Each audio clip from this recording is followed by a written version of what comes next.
Hello students, आज के class में हम लोग देखेंगे क्लास 10th संस्कृत प्यूसम पार्ट 1 षष्ठम पाठ भारतीय संस्काराः।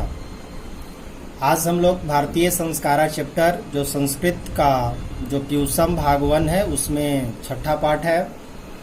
इसमें हम लोग जानेंगे भारतीय संस्कारा के विषय में और ये बहुत ही इम्पोर्टेंट चैप्टर है। एग्जाम में इससे लगभग जो है ऑब्जेक्टिव क्वेश्चन 5 से 6 क्वेश्चंस आते हैं, इसलिए आप लोग इसको अच्छे से ध्यान से समझें, स्टेप बाय स्टेप इसमें जो लाइन बाय लाइन इसको समझें और इससे बहुत सारा सवाल निकलेगा और इसका क्वेश्चन आंसर भी हम लोग देखेंगे। चलिए देखते हैं। चैप्टर का नाम है भारतीय संस्काराः। भारतीय, आप समझते हैं कि भारत की बात हो रही है। संस्काराः मीन्स संस्कार, यानी भारत के संस्कारों के विषय में इस चैप्टर में बताया गया है। संस्कार को पहले हम जानते हैं, संस्कार का संधि विच्छेद यदि करेंगे तो क्या होगा? सम प्लस कारः मीन्स संस्कारः। और ये कौन सा संधि है तो इस ध्यान देना, ये संधि का नाम है व्यंजन संधि। इसमें सम म में हलंत होता है प्लस कारः, ये व्यंजन संधि का है एग्जाम्पल। तो चलिए इसमें लिखा हुआ है कि भारतीय संस्कृते अन्यतमं वैशिष्ट्यं विद्यते यत् जीवने इह समये समये संस्कारा अनुतिष्ठता भवन्ति।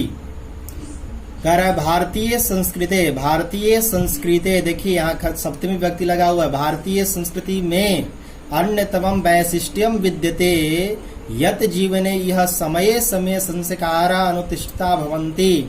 भारतीय संस्कृति में जब भी कोई वैशिष्ट कार्य होता है, विद्यते होता है, कोई घटना होता है, वैशिष्ट कार्य, विशेष कोई कार्य जब होता है, यत जीवन ही है समय समय, उसी को जीवन में समय समय पर उसी को संस्कार के नाम से अनुतिष्ठता भवन्ति, संस्कार के नाम से उसको अनुतिष्ठित किया जाता है विशिष्ट कार्य को। अद्य संस्कारः शब्दः सीमितो वाङ्मय रूप प्रयुज्यते किंतु संस्कृत रूप करणमिदं भारतस्य व्यक्तित्वं रचयति।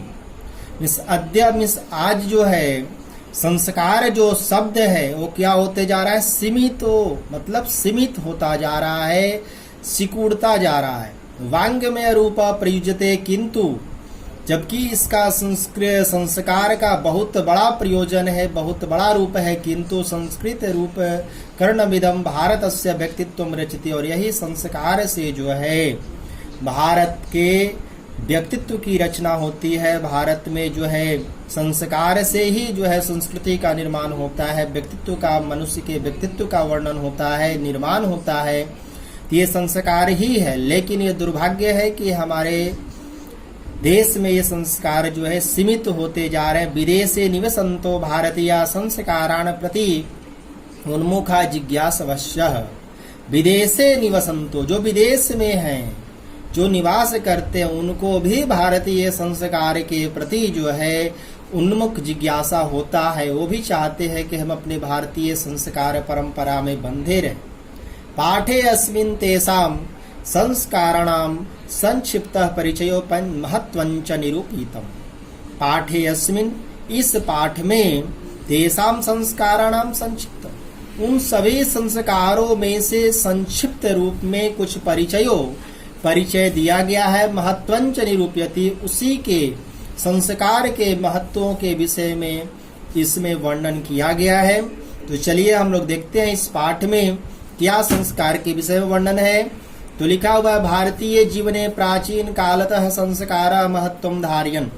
भारतीय जीवन में प्राचीन काल से ही संस्कार यानी संस्कार का महत्व रहा है। महत्वं धारयन्, महत्व धारण किए हुए है भारतीय संस्कृति। प्राचीन संस्कृतेर अभिज्ञानम संस्कारेभ्यो जायते, यानी जो प्राचीन संस्कृति जो है उसका जो ज्ञान यदि हमें पता करना है, उसके विषय में जानना है प्राचीन संस्कृति को, तो संस्कारेभ्यो जायते, वो संस्कार से ही पता चलता है कि हमारी संस्कृति कैसी थी, हमारी परंपरा कैसा था भारतीय। ये संस्कार उस संस्कृति और उस परंपरा में झलकता है। अत्र ऋषीणां कल्पनासित यत जीवनस्य सर्वेषु मुख्यावसरेषु वेद मंत्राणां पाठः वरिष्ठानाम आशीर्वादः होमः परिवार सदस्यानाम सम्मेलनम च भवेत्। अत्र मीन्स यहाँ पे ऋषिनाम कल्पनासित, जो ऋषियों ने जो कल्पना किया था, जो ऋषि मुनि महर्षि, क्योंकि कहा जाता है कि हम सभी भारतवासी क्या हैं, ऋषि मुनि के संतान हैं। तो जो ऋषियों ने जो कल्पना किया था, यत जीवनस्य सर्वेषु जीवनस्य, देखिए यहाँ पे जीवनस्य कौन सा व्यक्ति है, षष्ठी व्यक्ति है, बालकस्य जीवनस्य जीवन के सर्वेषु मुख्य अवसरेषु सभी मुख्य अवसरों पर, देखिए यहाँ सप्तमी व्यक्ति लगा है, में पे पर सभी मुख्य अवसरों पर वेद मंत्राणाम पाठ, वेद मंत्रों का पाठ होना, पूजा पाठ होना, वैश्यानाम आशीर्वाद, बड़े लोगों का बुजुर्गों का आशीर्वाद लेना, होम हवन आदि कार्य करना, और परिवार सदस्यानाम सम्मेलनम च भवेत्, और परिवार के सदस्यों को एक साथ मिलन करके कार्य होता था। ये हमारे ऋषि मुनियों ने कल्पना किया था कि जीवन के कोई भी शुभ अवसर होगा, मुख्य अवसर होगा, तो उसमें मुख्य कार्य क्या, वेद मंत्र पाठ यानी कोई पूजा पाठ धार्मिक कार्य होना चाहिए। उसके बाद वरिष्ठों यानी बड़े लोगों का आशीर्वाद होना चाहिए, होम हवन आदि होना चाहिए, और परिवार के सभी सदस्य मिल कर वो कार्य करे। ऐसा जो है परंपरा रीति रिवाज हमारे ऋषियों ने बनाया। ततः सर्वम संस्काराम अनुष्ठाने संभवति, इस प्रकार से ही सभी जो संस्कार का अनुष्ठान किया जाता था, तभी संस्कार अनुष्ठान संभव हो पाता था। एवं संस्कारा महत्व धारित, इसलिए ही संस्कार का महत्व जो है बहुत बड़ा था। हमारे जीवन में संस्कार का महत्व धारण करने के लिए इन सभी कर्मों को होता था। किंच संस्कारस्य मौलिक अर्थ परिमार्जन रूपः गुणाधान रूपंश न विस्मर्यते। किंच संस्कारस्य, इसलिए जो संस्कार का जो मौलिक अर्थ है, जो संस्कार का जो वास्तविक जो संस्कार है, उसको जो है आज के डेट में क्या परिमार्जन रूपे लोग उसको जो भुलाते जा रहे हैं। गुणाधान रूप, उससे गुणों को जो है, उसका जो गुण था, उसका जो विशेषता था संस्कारों का, उसको भुलाते जा रहे हैं। न विस्मर्यते, लेकिन यहाँ पे कहा क्या जा रहा है, उसको विस्मरण नहीं करना चाहिए, भुलाना नहीं चाहिए। अतः संस्काराः मानवस्य क्रमशः परिमार्जने दोषापनयने गुणाधाने च योगदानम कुर्वन्ति। अतः इसलिए जो है संस्कार जो है क्या करता है, मानवस्य मानव के क्रमशः परिमार्जने दोषापने, जितने भी दोष थे अवगुण थे उन सभी को नष्ट करके, उनको मार्जन करके जो है गुणाधाने, उनको गुणवान बनाने का योगदान जो है कौन करता है, वो संस्कार ही देता है।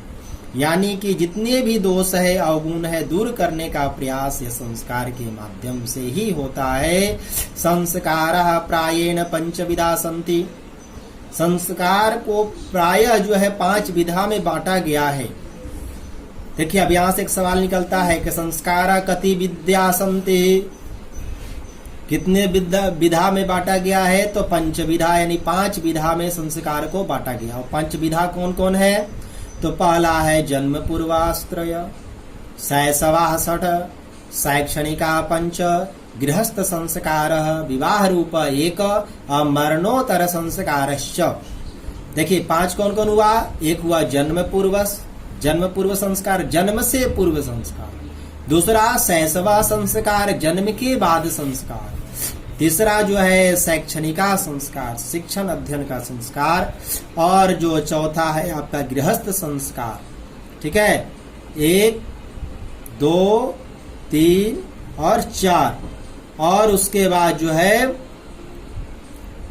एक जो है 5वां कौन आपका है, मरणोत्तर संस्कार। मरने के बाद जो संस्कार होता है, मरणांतरम जो संस्कार है वो। इस तरह से मुख्य रूप से 5 विधा में संस्कारों को बांटा गया। पहले जन्म पूर्व संस्कार, शैशवा संस्कार, शैक्षणिका, गृहस्थ संस्कार और मरणोत्तर संस्कार। अब जानते हैं इसमें जन्म पूर्व में कितने संस्कार है, तो यहाँ बता रहा है जन्म पूर्वास्त्रयः, त्रयः मीन्स का होता है 3, यानी जन्म से पूर्व कितने संस्कार होते हैं, 3 संस्कार। शैशवा खट मीन्स 6, शैशवावस्था में 6 संस्कार।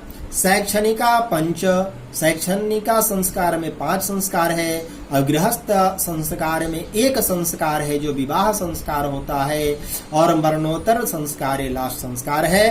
तो इस तरह से टोटल यदि काउंट किया जाए तो यहाँ 3 है और 6 9 हो गया, 5 14 हो गया और 1 विवाह हो गया 15 और 1 मरणोत्तर हो गया 16।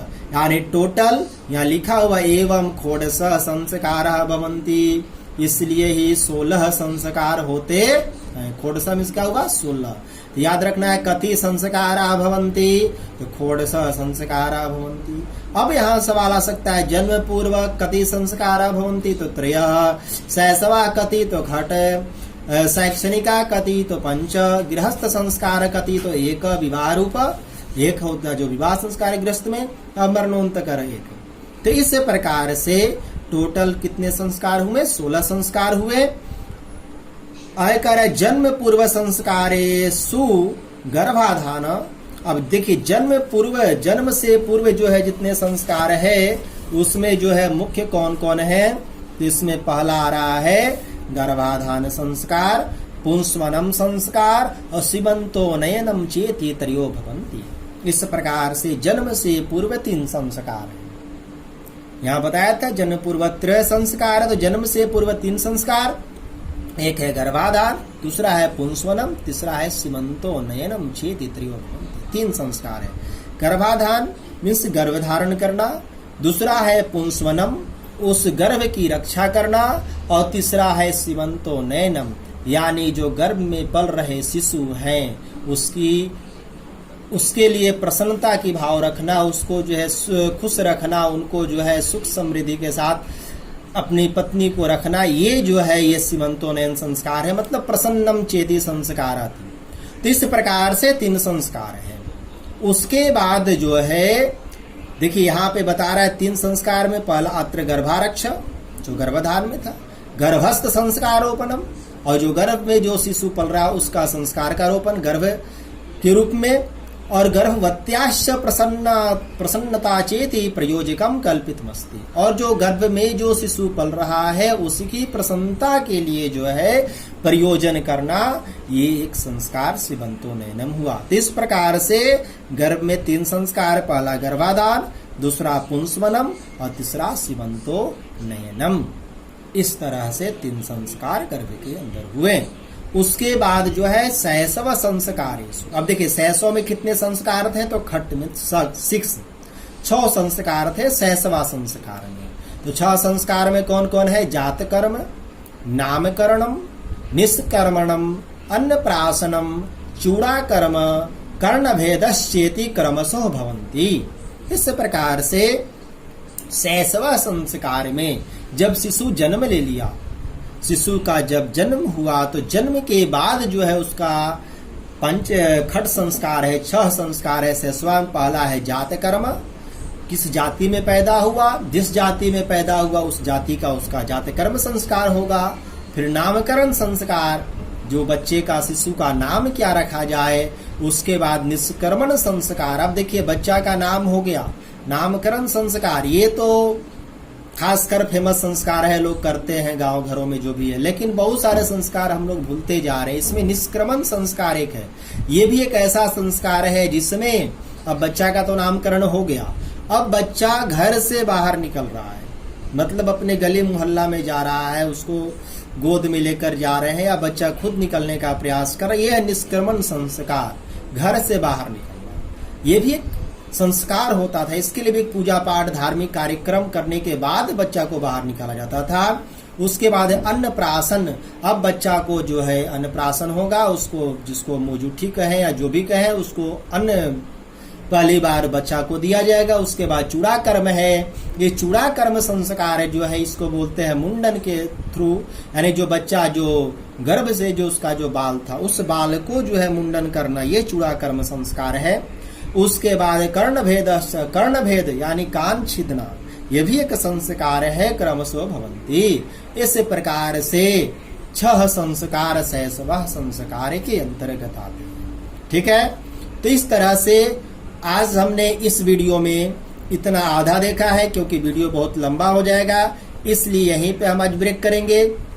उसके बाद अगले वीडियो में पुनः हम लोग यहाँ से ये 2 पैराग्राफ जो है अगले वीडियो में हम लोग देखेंगे और इस पे विशेष चर्चा करेंगे। तो आज यहीं तक। इससे बहुत सारा सवाल बना आप लोग के अंदर, ये सब सवाल को समझे कि सहसवा कितने संस्कार हुए और कौन कौन हुए, 6 का नाम आपको ध्यान रखना है। और जो है इधर पीछे हमने देखा जो जन्म पूर्व संस्कार 3 था, उनका तीनों का नाम गर्भाधान, पुंसवनम, सीमंतोनयन। और जो ये आपका था सहसवा संस्कार में जात कर्म, नामकरणम, निष्क्रमणम, अन्नप्राशनम, चूड़ाकर्म, कर्ण भेदस्य, ये 6 संस्कार ये हुआ। तो अगले वीडियो में हम लोग देखेंगे शिक्षा आरंभ संस्कार, उसके अंतर्गत जो 5 संस्कार है शैक्षणिक संस्कार के अंतर्गत उसमें देखेंगे। चलिए आप लोग इसको अच्छे से समझें और वीडियो कैसा लगा आप लोग जरूर इसके लिए शेयर करें, लिखें कैसा आपको लगा। और अगले वीडियो में लोग मिलते हैं। धन्यवाद।